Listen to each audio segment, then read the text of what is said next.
Hi, welcome back. Today I wanted to speak a little bit to indoctrination, and I haven't really prepared anything, so we'll see where this goes. The only thing that I have decided is the topic, because this is something that is really in my screen lately. When I say screen, I mean like my field of awareness, okay? So I could just say field. So when I speak to indoctrination, the first thing that comes to me is the idea that collectively we decided around the time of the pandemic, slowly, individually, as a collective, we have decided there's got to be something more. And a lot of us are turning to spirituality because we don't resonate with religion, because subconsciously we know that that is also an indoctrination. So let's start there. We know that religion is an indoctrination. We know that especially the feminine energy has been suppressed. There was a hierarchy implemented where instead of divine counterpart energies being on the throne together, the divine feminine was dethroned. And so we want to also acknowledge that, especially when the religious scriptures were put together, there was a lot of this, it's even documented in some of the scriptures that still are present in the Bible. Peter and Paul were opposed to Mary Magdalene, who was indeed a spiritual counterpart of Yeshua. Now, when I say spiritual counterpart, it's because it's not very clear if they were actually a couple, if they were not a couple, and that's not what I'm going to get into today. That's not where I'm going with this. But as a spiritual counterpart, she was the divine feminine to Yeshua's divine masculine. If you go also to, I believe this is part of the Jewish faith, Yahweh also had a counterpart that was Asherah. Sorry if I say that wrong. If you know about it, I would love for you to help me out with that. But as far as I have read, she is still very present in these texts. And however, the way that it was manipulated at one point when they wanted to become monotheistic, they decided that there could only be one God. It could not be a counterpart situation. It could not be dualistic. So what they did was they elected the male figure, God, Yeshua, and they demonized in a certain way the feminine energy, Asherah. And so they started to actually write within these scriptures that whoever prayed to her or venerated her was kind of like a Satanist, we could say, the wrong way to go. And so basically what I'm trying to get at here is these indoctrinations from religion, they also have seeped into spirituality. This same energy, essence, in the Greek mythology, I believe it is, her name is Sophia. This is actually what the name that I use to refer to the feminine consciousness. I've channeled recently that the I am presence is an androgynous energy. And when it asked itself, I know I am, but what am I and what can I be? And it fragmented, it also polarized itself. So it polarized itself into the masculine energy, which is raw creation, which is what we can call God, and into the subconscious, the intuition, the feminine energy, which could be, like I said, Yeshua Asherah or God Sophia, right? So there's a counterpart going on there also, because this androgynous being decided to fraction itself to experience what it can be. And this is probably going to take me into a completely other place that I wasn't actually going before, but this is also, how we've been created. We've all been created in twos. We've all been created with a energetic counterpart. I'm not going to go that way today, but everything's been created in twos, in this polarized way, okay? So going back to what I was saying, this has been through religion to create monotheism, to create this hierarchy, and it's been done to basically manipulate and control based on whoever was in power, what they wanted to perpetuate. So if we go back there and we start to see how the feminine was suppressed, how the feminine was demonized, and we bring it to even what we're seeing today, we are still seeing this imbalance within the energies. Now, I know that I was coming at this from indoctrination, so I'll circle back there for a second. I was saying that we have decided that we wanted to separate ourselves from being or unidentify ourselves as sheep that will simply follow what the system wants, because the system doesn't work. We're seeing so much injustice within the systems. We're seeing so much separation and segregation within the systems. Now, this was taking me to this indoctrination in spirituality, where we are also, all of a sudden, to become spiritual, we are following A, B, C, 1, 2, 3, X, Y, Z.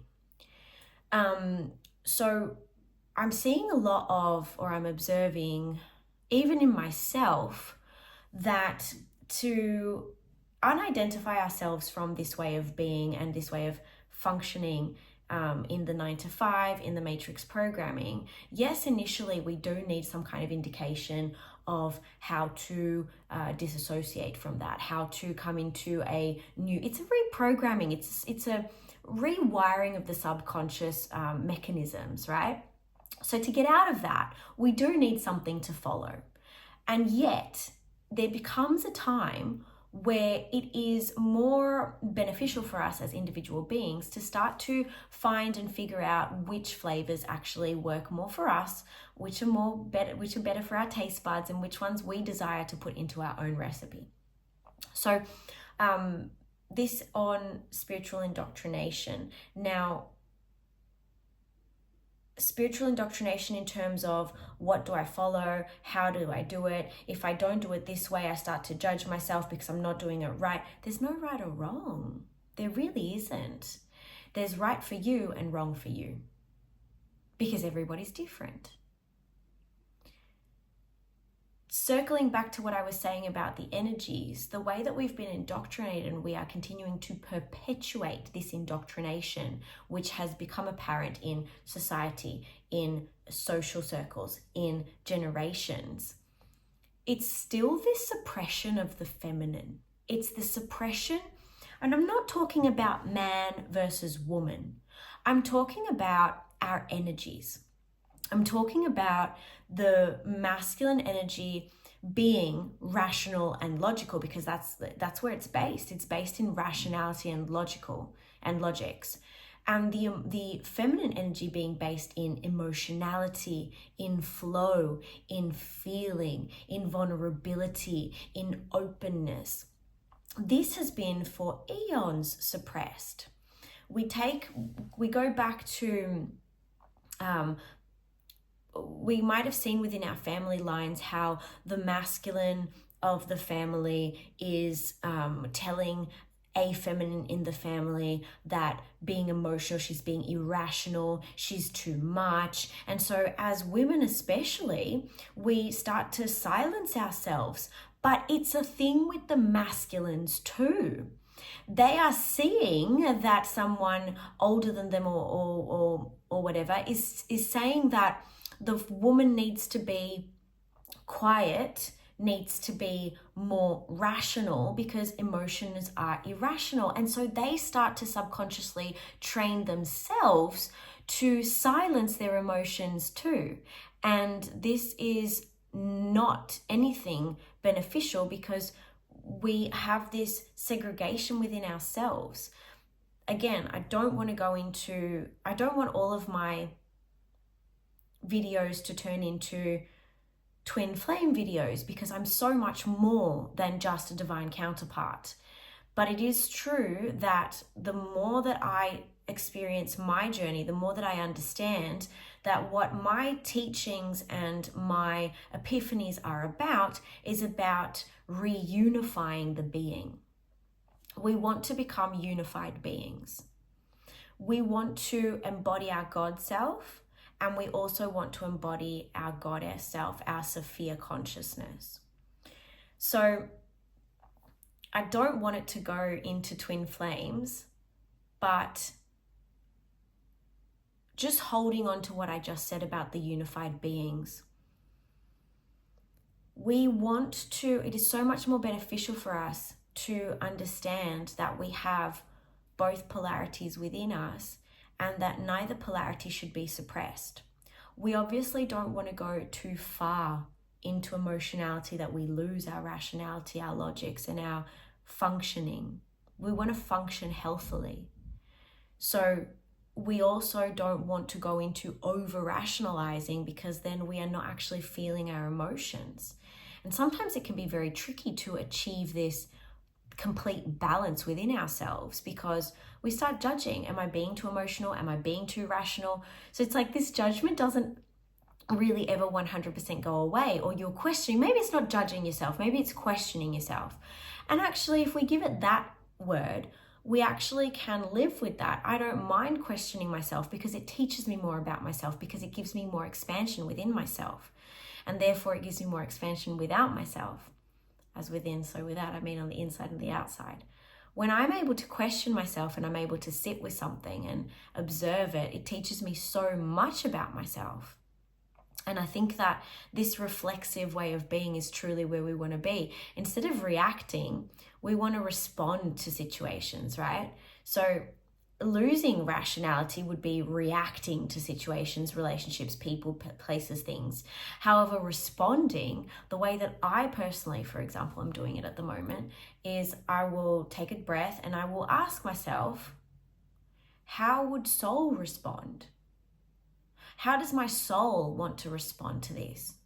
Because soul will respond with compassion, with empathy, with unconditional love.